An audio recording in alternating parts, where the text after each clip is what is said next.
Assalamualaikum warahmatullahi wabarakatuh.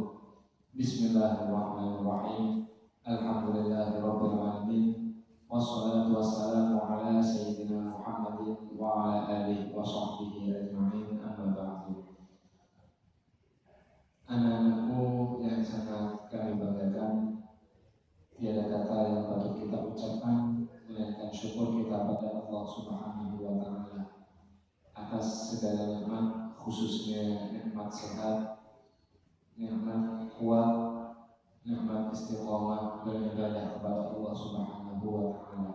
Semoga Allah selalu melindungi kita, memberi kesehatan dan keafiatan pada kita, khususnya di tengah-tengah wabah pandemi COVID-19 ini. Tetapi tidak mengurangi semangat kita untuk tetap berkreativitas dan beraktivitas untuk mengisi kegiatan Pondok Ramadan SMA Negeri 1 Giri 1441 Hijriah.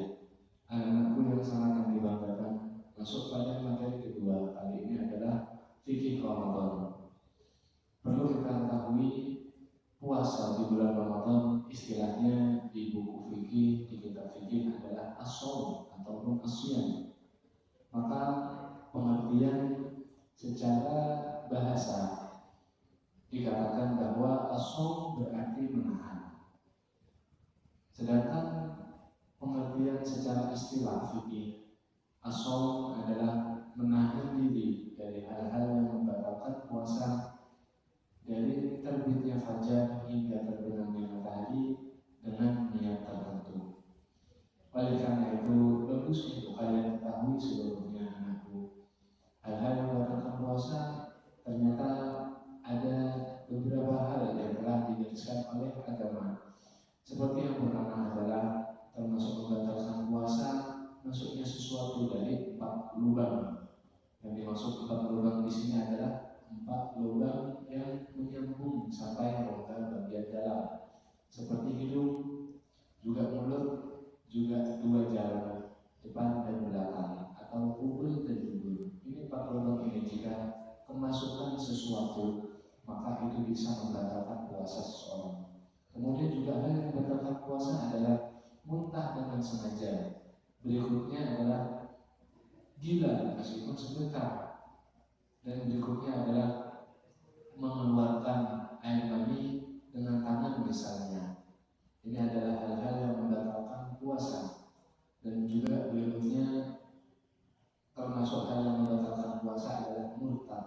Murtad di sini adalah keluar daripada agama Islam.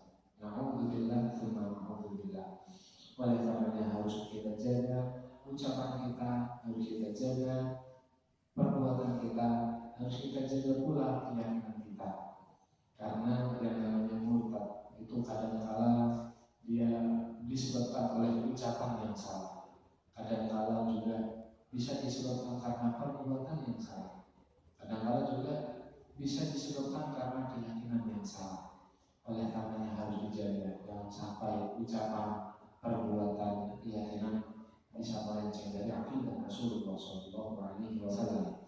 Berikutnya, untuk orang yang puasa, di sana diharuskan melakukan hal-hal yang harus dilakukan untuk sahnya puasa itu sendiri, atau istilahnya rukun puasa. Ada 2. Rukun di sini adalah hal yang harus dilakukan oleh seorang yang berpuasa agar puasanya sah. Yang pertama adalah seorang harus niat. Sedangkan niat ini sendiri harus dilakukan di malam hari sebelum puasa itu sendiri.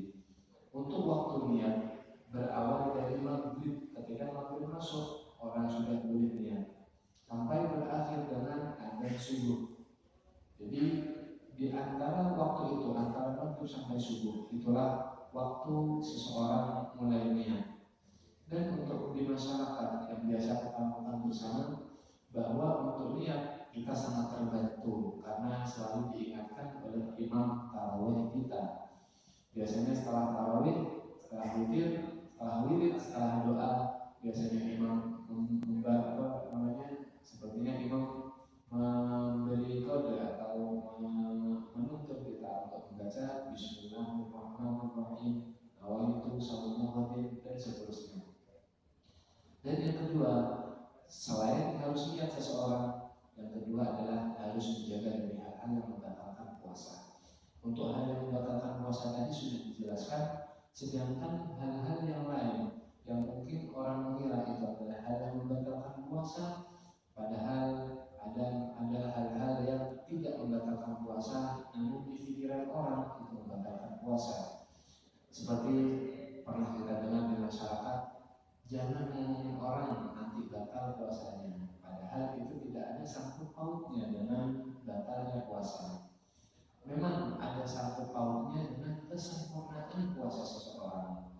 Memanglah tidak sempurna jika seorang itu puasa, namun kegiatannya atau namun perbuatannya tetap jelek, tetap suka ngomongin orang misalnya, tetap menzalimi orang. Meskipun dia puasa, sah puasanya, memang sah puasanya, tidak ada kata sangkut pautnya dengan batal atau tidak. Namun pastinya tidak sempurna. Seseorang yang puasa tapi masih menzalimi, masih ghibah dan sebagainya.